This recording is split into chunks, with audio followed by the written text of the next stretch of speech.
A women's rights activist, Kellie-Jay canceling a tour stop in Portland, Oregon following Antifa threats.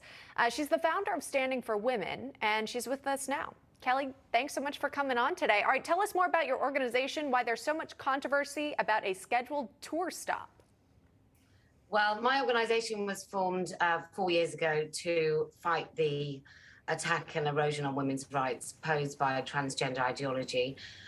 So we lose our spaces, we lose our language. I've been interviewed by the British police for tweets. And we've started to do these in-person public square talks because many women like myself have been banned from the actual modern public square. So I've been banned from Twitter since 2018. In fact, I'm now banned from Eventbrite, GiveButter, Patreon, crowdfunding platforms, the list goes on. So it's really about enabling women in this lovely country of yours, which is supposed to have the First Amendment. It's about allowing those women to talk about what's happening to them and their children with this pernicious cult. Sure. Lifting up biological women. I know you've spoken before outwardly about biological men competing in women's sports. And now it looks like you've gathered a following who would be interested in hearing from you, maybe in person at different cities across the country. Tell me about who didn't want you to speak, at least in this instance in Portland. Well, very entitled men and their female sort of champions. So people might call themselves trans activists, but a lot of them are just straightforward, nasty men who just are waiting for an excuse to go and attack women in the street.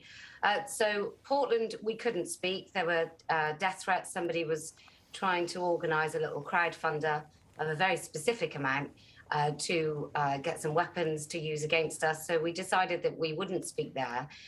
We did speak in Chicago and Austin.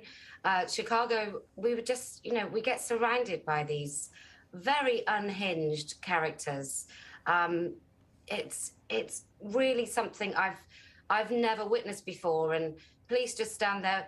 You may have the First Amendment right to speak, but it seems like you don't have the right to be heard. So it doesn't feel like the right to free speech is actually enacted, because if people around you can't hear and those who oppose you can be screaming in your ear and letting off sirens and making noise, it doesn't really matter if you're talking anyway. Right. And again, you mentioned it's some of the men who are saying, no, Kellie, you cannot speak. We don't want to hear from you right now, trying to shut down your group.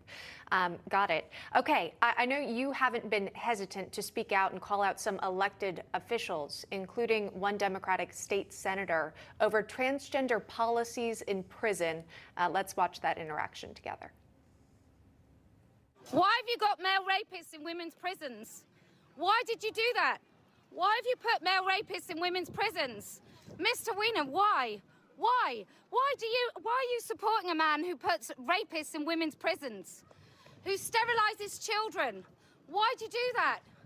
Why have you made this state somewhere you can come and have a double mastectomy at 13? No accountability. Shame on you. Shame. Shame. So that was you calling out California State Senator Scott Weiner there. Tell me about what that was like and what was motivating that interaction. I think someone's just got to ask these questions. We need to break the silence between allowing people who put forward these policies and literally there are male rapists in women's prisons in their cells with those women. And these men have not transitioned. They may call themselves women, but they don't have any alteration to their male bodies. So they're men. And I think these people can get away with these so-called woke policies because aren't they great and virtuous for allowing people to identify as they want? But the real cost is being paid by women and children. And I think these men, it's not just men putting forward these policies, but in that particular case, he needed to answer the questions. He needed to know that we all understand exactly what it is that he's doing.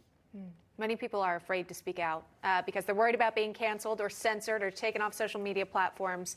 Kellie-Jay clearly not afraid of doing that. Thanks for joining us. Appreciate you sharing the story today. Thank you. You're welcome.